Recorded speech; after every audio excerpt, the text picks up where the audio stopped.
Hi viewers, welcome to our channel. ప్రస్తుతం మనతో పాటు ప్రముఖ పొలిటికల్ అనలిస్ట్ ఇమ్మంది రామారావు గారు ఉన్నారు. వారితో ఒకసారి మాట్లాడదాం. సార్ నమస్కారం. సార్ నమస్తే బాబు. సార్, కాంగ్రెస్ చూపు ఎటువైపు, జగన్ గారి వైపా లేదంటే షర్మిల గారి వైపా? ఎందుకు ఈ డౌట్ వచ్చిందంటే, మొన్న జగన్మోహన్ రెడ్డి గారు ఢిల్లీలో వెళ్ళి ధర్నా చేసినప్పుడు ఇండియా కూటమి నుంచి వచ్చి వాళ్ళు మద్దతు తెలిపారు కదా. అప్పటి నుంచి కూడా జగన్మోహన్ రెడ్డి గారు ఇండియా కూటమిలో చేరబోతున్నారు అని చెప్పేసి అయితే వార్తలు అయితే రావడం చూసాము. అయితే ఇప్పుడు ఒకవేళ ఇండియా కూటమిలోకి చేరి కాంగ్రెస్ పార్టీకి మద్దతు తెలిపితే మరి షర్మిల గారి పరిస్థితి ఏంటి అని చెప్పేసి, ఎందుకంటే షర్మిల గారు ఇక్కడ అధికారంలో చంద్రబాబు నాయుడు గారు ఉన్నప్పటికీ జగన్మోహన్ రెడ్డి గారిని ఎక్కువగా టార్గెట్ చేయడం, జగన్మోహన్ రెడ్డి గారి పైన ఎక్కువ విమర్శలు చేయడం చూస్తున్నాం.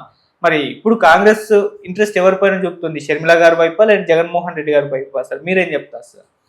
ఇక్కడ ఒక చేప కింద నీరులాగా కొన్ని ప్రయత్నాలు జరుగుతున్నాయి. ఆ ప్రయత్నాలు ఏమిటంటే గతంలో ఉన్న కాంగ్రెస్ పార్టీలో యంగ్ బ్యాచ్ ఉంటుంది కదా, పేరు మోసిన వాళ్ళు ప్లస్ యంగ్ బ్యాచ్ని వాళ్ళని పార్టీలోకి ఆహ్వానిస్తున్నారు. ఆహ్వానించి మిగతా ఎలక్షన్లో నిలబడమని క్యాన్వసింగ్ చేయమని అనుకుంటున్నారు. ఇక్కడ వైఎస్ఆర్ జగన్మోహన్ రెడ్డి కానీ కాంగ్రెస్ పార్టీలోకి వస్తే వైఎస్ఆర్ పార్టీలో ఉన్న వాళ్ళందరూ కూడా కాంగ్రెస్ పార్టీలోకి వస్తారు. ఉన్న వాళ్ళందరూ అంటే ఏంటి, 11 మంది అనుకుంటున్న వాళ్ళు ఎంతమంది ఉంటారో తెలీదు. కానీ వైఎస్ఆర్ కాంగ్రెస్ పార్టీలో మీకు ముందు ఫ్యూచర్ లేదని తెలిసి కాంగ్రెస్ పార్టీ ప్రధాన ప్రతిపక్షం అవుతుంది. ఇక్కడ అప్పుడు ఎవరెవరికి గొడవ అవుతుంది, తెలుగుదేశానికి కాంగ్రెస్ పార్టీకి, ఇక్కడ జనసేనకి. జనసేనలో కూటమి కలుస్తుంది, మరి జనసేనలో బీజేపీ కలుస్తుంది. అంటే బీజేపీ, తెలుగుదేశం, కాంగ్రెస్. అర్థమైందా? మరి బీజేపీ ఉంది కనుక మన పవన్ కళ్యాణ్ గెలిచే అవకాశాలు ఉంటాయి. ఇది నా అంచనా. రాబోయే రోజుల్లో 5 ఇయర్స్లో చెప్తున్నాను. ఇక్కడ కాంగ్రెస్ పార్టీని బలపరచాలంటే నేనున్నాను, నాకు ఇన్ఫ్రాస్ట్రక్చర్ ఉంది. తర్వాత మా నాన్నగారి ఆశయం కూడా కాంగ్రెస్ పార్టీ కదా, రాహుల్ గాంధీని ప్రధానమంత్రిని చేయడమే కదా, ఆ దిశగా నేను పనిచేస్తాను. బట్ నా తాలూకు కేసులు మాత్రం మాఫీ చేయవలసిన బాధ్యత మీది. వాళ్ళకి అండర్స్టాండింగ్స్ ఉంటాయి. ఎవరైనా ఆపదలో ఉన్నప్పుడు ఈ పార్టీ వాళ్ళు ఆ పార్టీ వాళ్ళకి, ఆ పార్టీలో ఉన్న వాళ్ళు ఈ పార్టీ వాళ్ళకి సహాయం చేసుకుంటారు అన్నమాట. అందువల్ల సోనియా గాంధీ రిక్వెస్ట్గా ఒక సెంట్రల్లో అప్పీల్ చేసుకుంటే దాన్ని తప్పకుండా అంగీకరించే పరిస్థితి వస్తుందన్నమాట. ఇక్కడ జగన్మోహన్ రెడ్డి తాలూకు కేసులు కానీ అంగీకరించినట్టయితే పార్టీని నిలబెడతా, నేను రాహుల్ గాంధీని ప్రధానమంత్రిని చేస్తా అని మొత్తానికి మంత్రాలు జరుగుతున్నాయి. ఈ షర్మిల ఏం చేసిందంటే, షర్మిల రాజకీయాల్లో చేసిన తప్పు ఏంటంటే, when you're coming for the public based ఇష్యూసే మాట్లాడాలి. మీ వదిన ఏమిటి, మీ అమ్మ ఏంటి, మీ నాన్న ఏమిటి, ఏమీ అవసరం లేదు. ఒకసారి రాజశేఖర్ బిడ్డ అన్నావు అంతే సార్. మీ అన్నయ్య నిన్ను కొట్టాడా, నువ్వు మీ అన్నయ్యని కొట్టావా, లేదా ఏదైనా ఆస్తిపాస్తులు గొడవ ఉంటే బయటికి ఎందుకండి? రాజకీయాలు అలా చెప్పుకోకూడదు, సొంత విషయాలు. ఇప్పుడు సొంత విషయాలు నీకు ప్రజల బేస్డ్. ఇక తర్వాత ఏమో కాంగ్రెస్ పార్టీ నిన్ను రాష్ట్రం అంతా చూసుకోమంటే నువ్వు పులివెందులకే పరిమితం అయిపోయేంటి? అందరూ చూస్తున్నారు.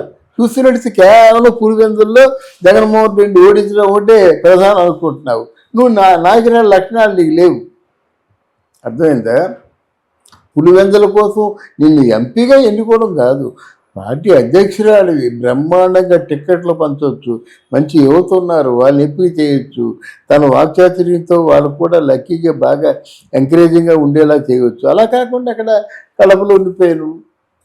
మరి ఇవన్నీ పొరపాట్లు జరుగుతున్నా కనుక ఆవిడ్ని తొలగిస్తారు.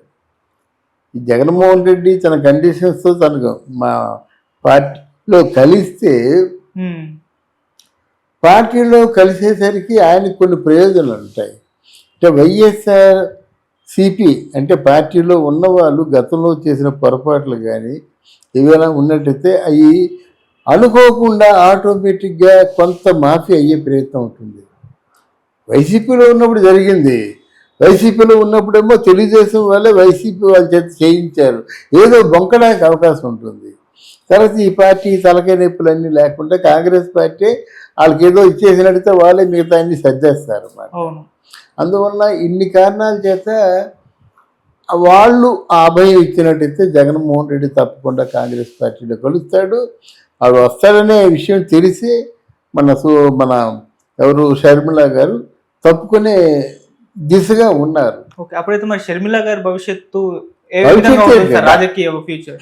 ఆవిడ భవిష్యత్తు గురించి ఆలోచిస్తే తెలంగాణలో ఎందుకు చేరుతుందండి? నువ్వు పుట్టి పెరిగిందంతా ఆంధ్ర. నీకెవడు చెప్పాడు తెలంగాణ రమ్మని?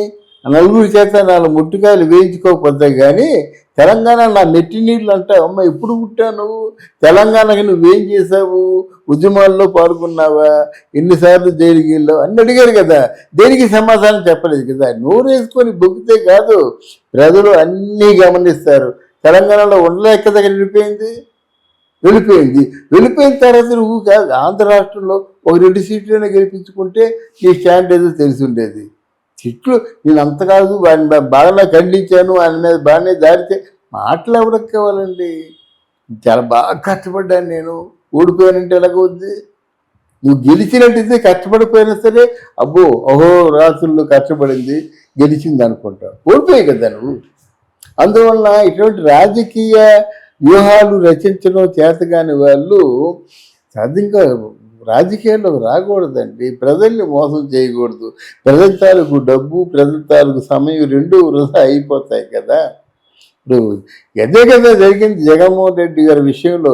పరిపాలన చేత కాదు, పరిపాలన చేత కాకుండా అది చంద్రబాబు నాయుడు వచ్చాడు, అక్కడ వెళ్ళాడు పరిశ్రమ, ఇక్కడ వెళ్ళాడు ఇంటర్నేషనల్ ఎయిర్పోర్ట్ అన్నాడు, అక్కడికి వెళ్ళాడు, కుప్పం ఎయిర్పోర్ట్ అన్నాడు, ఎక్కడికి వెళ్ళాడు, శ్రీకాకుళం ఎయిర్పోర్ట్ అన్నాడు, మచిలీపట్నం వెళ్ళాడు, ఆయిల్ రిఫైనరీ అన్నాడు. ఎక్కడికి వెళ్తే అక్కడే పరిశ్రమలు పెట్టేస్తున్నాడు అన్నమాట.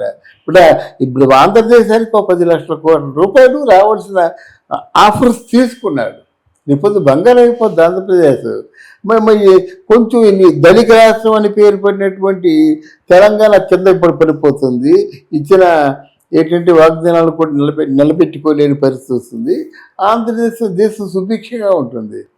ఇప్పుడు మా భోగాపురం ఉంది కదా, అక్కడ ఒక్కొక్క మినిమం 10 ఎకరాలు ఉంటుందండి మినిమం. ఆడ గజాలు చెప్పిన అమ్మితే 5,000 గజాలు ఎకరం.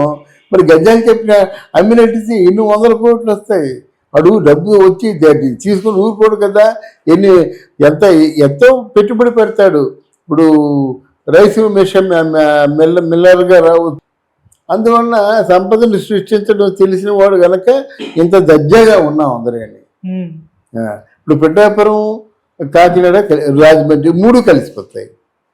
అందువలన సంపద సృష్టించడం తెలియకుండా ఈ షర్మిల లాంటి వాళ్ళు, జగన్మోహన్ రెడ్డి లాంటి వాళ్ళు ఎన్ని సంవత్సరాలు ఉన్నా ఇదే గతి.